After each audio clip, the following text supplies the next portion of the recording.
All right, everybody. Come on over. Come on over, everybody. Come on over.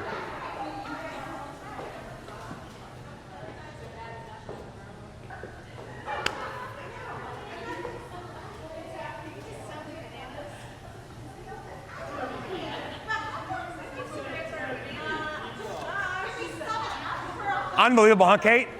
Unbelievable. This is getting weird. This is getting weird. It's getting weird in here. All right, welcome everybody, welcome. I have two announcements to make. First, this coming Saturday, Ashley Kelly is gonna give a quick little talk on lower back health, basically how to maintain a strong, healthy lower back as you work through CrossFit workouts. If you're someone who's ever experienced a tight lower back in the middle of a Metcon, it sucks. It stops you right in your tracks.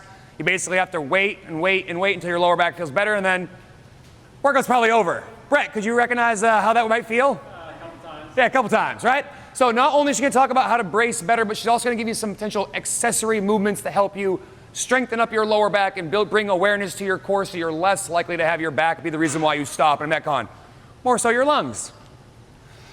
Second thing, Frankfurter 5K. It's a next gym event that we're gonna do here. It's gonna be on the Saturday before Thanksgiving.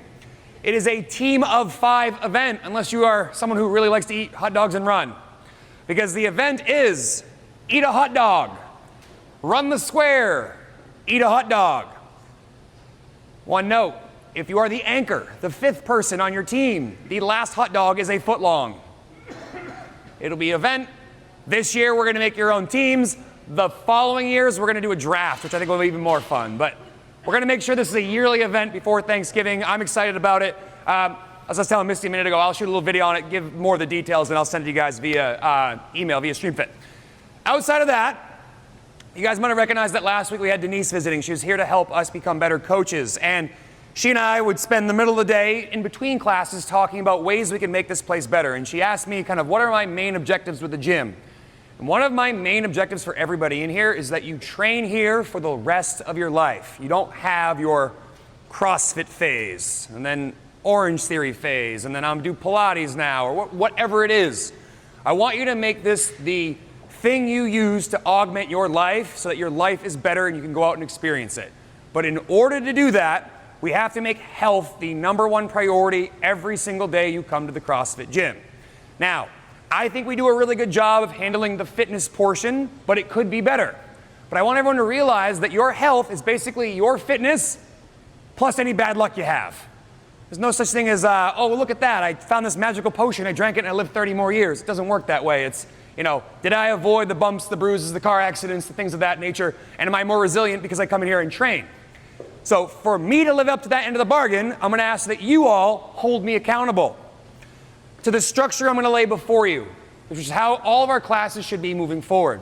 First and foremost, we start with this whiteboard brief. Shouldn't be any more than 5 minutes. It tells you what we're doing for the day. It's not up for you to guess what we're doing. It's my job to tell you what you are doing and to help you understand what's up here. You guys just show up. I'll make sense of the nonsense you see on the whiteboard behind me. After we do that, we should do a general warm-up. The idea behind a general warm-up, get you warmed up, like physically warm and sweating, and get your joints loose for whatever we're doing for the day.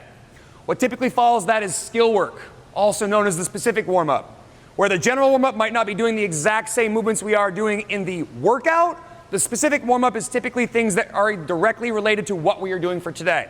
So for today, it's hazing you in a circle, getting you ready to do overhead squats with a PVC pipe. After that, we do our workout. I think up to that point, we've done a really good job. This is the part I suck at. This is the part I'm going to make a commitment to doing a better job of, is making sure we leave enough time at the end of class to bring you back down the mountain. Every time in here, you're digging a deep old hole. We got to fill some of that back in before you leave so that you can train at a higher level more consistently, which is why you may see that today I'm saying, hey guys, you have this many minutes left to overhead squat, and you're like, wait, there's like 10 more minutes in class. That's because I want to make sure there's enough time to cool down from what we are doing. And I want you all to hold me and the rest of the coaches accountable to that structure.